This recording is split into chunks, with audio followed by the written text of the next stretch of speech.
Hello and welcome. In this video, we will look at Carl Gustav Jung's views on Taoism. The aim of this video is to help elucidate these teachings through one of the greatest minds of the West, one that has few rivals when it comes to exploring the depths of the unconscious. Jung's knowledge on these matters, as we shall soon see, is valuable when we explore Taoist philosophy and symbolism. Carl Jung, a renowned Swiss psychiatrist and psychoanalyst, was deeply interested in Eastern philosophy, including Taoism. Throughout his life, Jung was an avid reader of Taoist texts, and he often incorporated Taoist concepts and symbols into his analytical psychology. This video will explore Jung's views on Taoism and how they influenced his psychological theories and therapeutic practices. Jung's interest in Taoism began early in his life.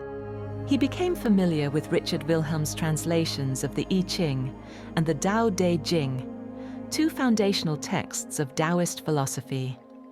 These works profoundly influenced his thinking and deepened his interest in the psychological dimensions of Eastern thought.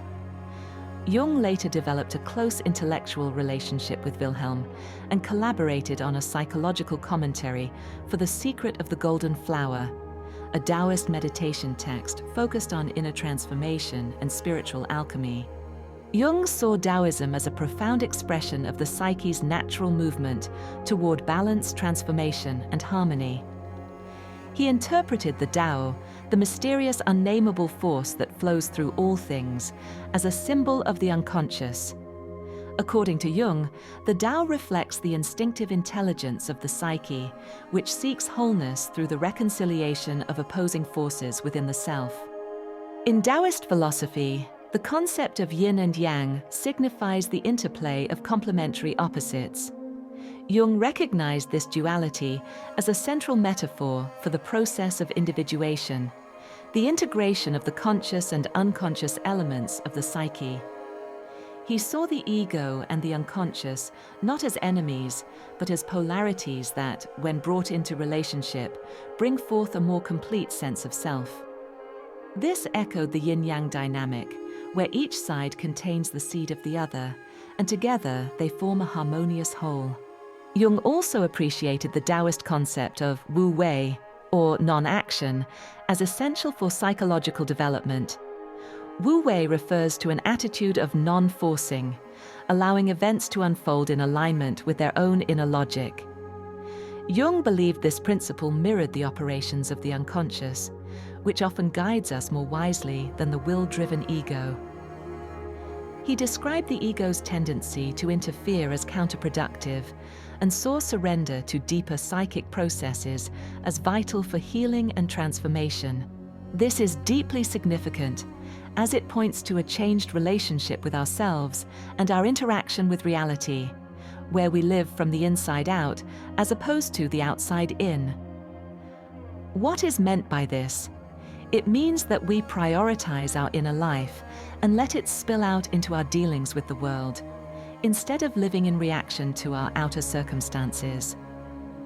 We relax our grip on the world a bit, allow life to be and unfold, while we heal the unconscious aspects within ourselves that stand in the way of both our happiness and the lives we want to live. Understanding Taoist symbolism can help us tremendously with this healing and integration. As mentioned in the beginning, Taoist symbols were deeply meaningful for Jung. He saw them as expressions of archetypal structures within the collective unconscious. One such symbol was the mandala, a primarily Buddhist symbol, but which shows up in Taoism as a circular diagram used in Taoist meditation to represent the universe and the unity of opposites. Jung was fascinated by how spontaneously his patients drew mandalas during analysis, even when they had no prior knowledge of their symbolic significance. He adopted the mandala as a key tool in psychotherapy to help patients visualize psychic integration and the path to inner order. Another potent symbol for Jung was the dragon. In Chinese culture, the dragon represents transformation, wisdom, and primal energy. Jung associated the dragon with the unconscious forces that shape human behavior, dangerous if resisted, but transformative when acknowledged. By confronting the dragon within, one can access vitality and inner strength previously locked in repression or fear. Jung's admiration for Taoist meditation practices was also central to his approach. He viewed them as techniques for fostering a conscious relationship with the unconscious, similar in aim to his method of active imagination. Taoist meditation often involves visualization, breathwork, and subtle inner observation, practices which Jung believed helped bring unconscious contents to light and promote psychic equilibrium. A specific Taoist practice that intrigued Jung was inner alchemy, the symbolic transformation of internal energies through meditative and contemplative work. In The Secret of the Golden Flower, this alchemical process is described as reversing the flow of light inward to achieve spiritual rebirth. Jung interpreted this as the withdrawal of psychic projection and the integration of disowned inner material. He believed such practices paralleled the individuation process and could lead to psychological wholeness. On a side note, the choice of calling Taoist alchemy is a translation decision stemming from the similarities with the alchemy of Arabic origin that was developed in the West. Furthermore, the Taoist figure of the sage, a realized being who lives in harmony with the Tao, was especially important for Jung. He saw the sage as an archetypal image of the individuated self, someone who has achieved balance between the conscious and unconscious, and lives intuitively rather than reactively. The sage does not strive to dominate or control life, but flows with it, embodying Wu-Wei and wisdom without attachment. Jung believed this archetype could serve as a guide for personal development and inner integration. For Jung, individuation was a lifelong process toward becoming like the sage, not by imitating external models, but by following one's own unique path towards self-realization. He encouraged his patients to listen to the messages of the unconscious and to seek psychological and spiritual authenticity. In this sense, the sage becomes not an external goal, but a symbol of our own highest potential. Jung also maintained that the sage is a universal archetype found across cultures, embodied in figures like the wise old man, the shaman, the mystic, or the enlightened teacher. These symbolic representations express a fundamental truth, that the human psyche has within it a capacity for profound wisdom, and that this wisdom emerges most clearly when the ego surrenders its illusion of control and listens to deeper layers of being. Here you can again see that we return to the distinction between living a grounded life from the inside out and the life of reactivity, where one is at the mercy of external circumstances. Among the Taoist texts Jung valued most was the Dao De Jing, attributed to the legendary sage Laozi. Jung regarded it as a poetic and philosophical articulation of the same unconscious wisdom he found in dreams, myths, and symbolic imagery. The Dao De Jing's teachings on humility, paradox, and the strength found in yielding resonated deeply with Jung's understanding of the psyche. He was particularly drawn to the Dao De Jing's emphasis on surrendering the ego and trusting the natural flow of life. For Jung, this was not passivity, but a courageous act of alignment with the deeper intelligence of the psyche. In contrast to the modern Western ideal of mastering life through willpower and rationality, the Taoist approach offered an alternative. Live in accordance with the inner nature of things, and healing will follow. Jung also appreciated how the Dao De Jing embraced paradox as a path to truth. The psyche is rarely linear or logical. It contains contradictions, ambiguities, and tensions.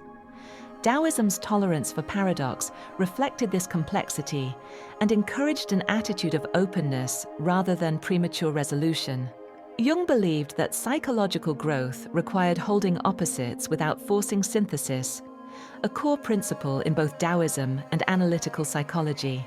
While Jung was deeply influenced by Taoism, his work also helped shape how Taoism is interpreted today.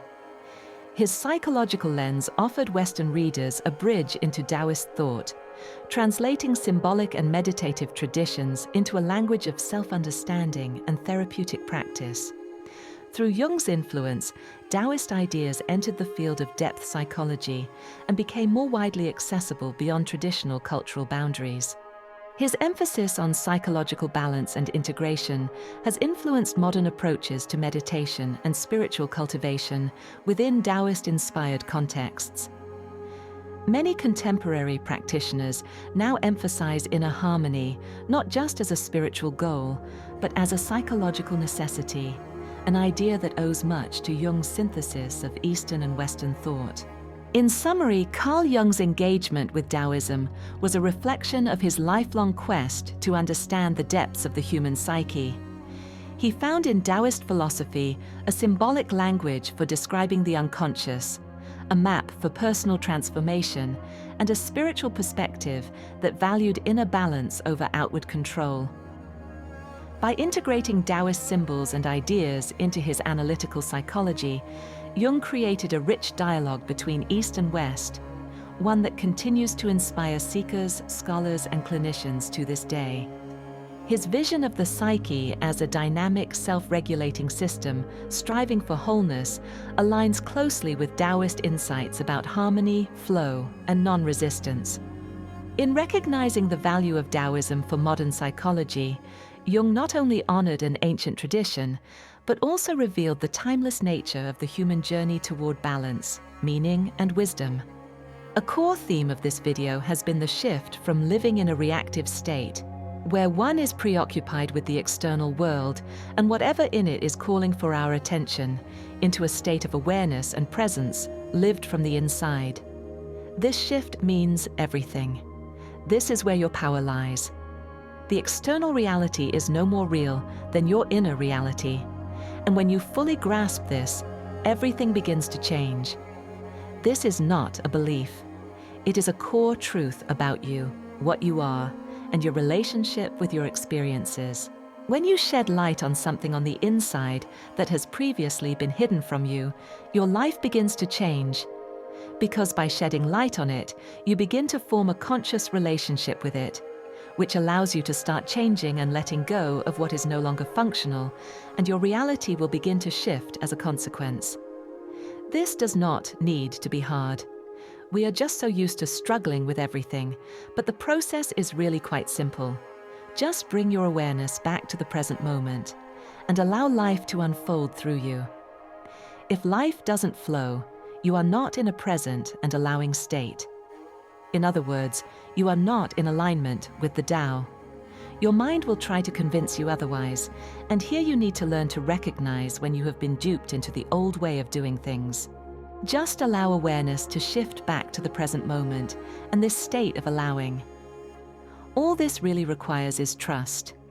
Trust that if you stop struggling, clinging, and reacting, life will start to unfold in your favor. This is the essence of Tao, and it is what modern teachings are more and more pointing toward. Here, Jungian psychology can be a great help in understanding the material that you find when you stop being solely focused on what is going on in the external reality and direct your attention toward the inside. But it's up to you how deep you want to go with this. Just this shift in mindset alone will change everything. If you want to learn more about how to observe yourself, we have a whole video on self-observation based on the fourth way system, a path of inner development that integrates mind, emotions, and body through conscious attention. We also have a playlist about reality transurfing, which will help you understand the shift we are talking about here from a quantum physics perspective, and a video about Osho's distinction between activity and conscious action. You can see all of these on the end screen right now. You've now reached the end of the video. Remember to like and subscribe. Thank you for your time.